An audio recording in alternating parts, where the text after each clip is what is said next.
દેસાઈ સરસ્વતી શૌર્ય ન્યૂઝમાં આપનું હાર્દિક સ્વાગત છે। પાટણના પ્રથમ રેલવે ગરનાળા નજીક ટ્રેન નીચે આવેલ આશાસ્પદ યુવકના શરીરના 2 ટુકડા। મૃતક યુવકના 20 એપ્રિલે લગ્ન હતા ત્યારે યુવકનો અકસ્માત કે આત્મહત્યા મામલે શંકાઓ ઉઠી। પાટણ શહેરના પ્રથમ રેલવે ગરનાળા પાસે ગુરુવારે સવારે ટ્રેન નીચે આવી જતા 31 વર્ષના કૈલાસકુમાર નામના આશાસ્પદ વ્યક્તિનું ઘટના સ્થળે જ મોત થયું હતું। પાટણ રેલવે સ્ટેશનથી નીકળેલી ટ્રેનની અડફેટે આવતા આ બનાવ બન્યો હતો, જેને પગલે મોટી સંખ્યામાં લોકોના ટોળા ઘટના સ્થળે ઉમટી પડ્યા હતા।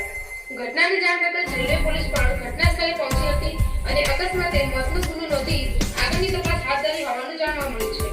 બનાવની પ્રાપ્ત માહિતી અનુસાર મૃતદેહ કૈલાસકુમાર છેલ્લા 2 વર્ષથી તેના ભાઈના ઘરે રહેતો હતો અને 4 મહિના પછી એટલે કે એપ્રિલ મહિનામાં તેના લગ્ન નક્કી થવાના હતા। હાલમાં પરિવારજનો શોકનો માહોલ છવાયો છે। બીજી તરફ આ ઘટના અકસ્માતે બની છે કે આત્મહત્યાનો કેસ છે એ તરફ પણ પોલીસ તપાસ ચાલી રહી છે। ઘટના રેલવે સ્ટેશન નજીક આવેલા રેલવેના પ્રથમ ગરનાળા પાસે બની હતી। પાટણ સ્ટેશનથી રેલવે રવાના થઈ રહી હતી એ સમયે વ્યક્તિ અચાનક રેલવે ટ્રેક પર આવી ગયો હતો।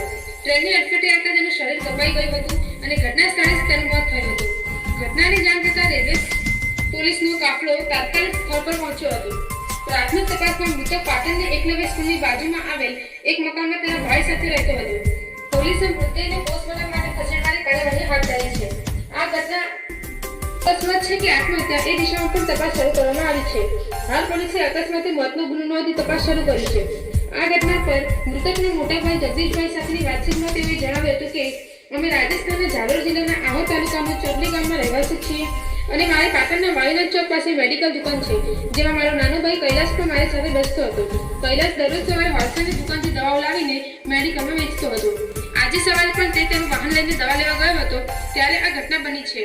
હું મેડિકલ સ્ટોર પર બેઠો હતો ત્યારે મને પોલીસનો ફોન આવ્યો હતો અને બનાવની જાણ કરી હતી।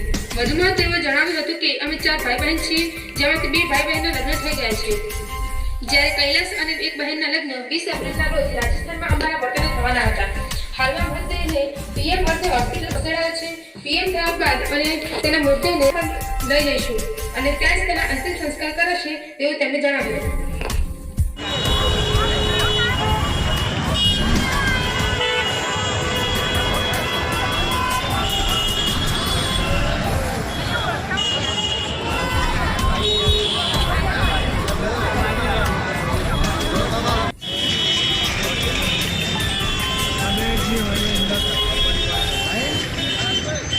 बाबा बारी लिखी है जरा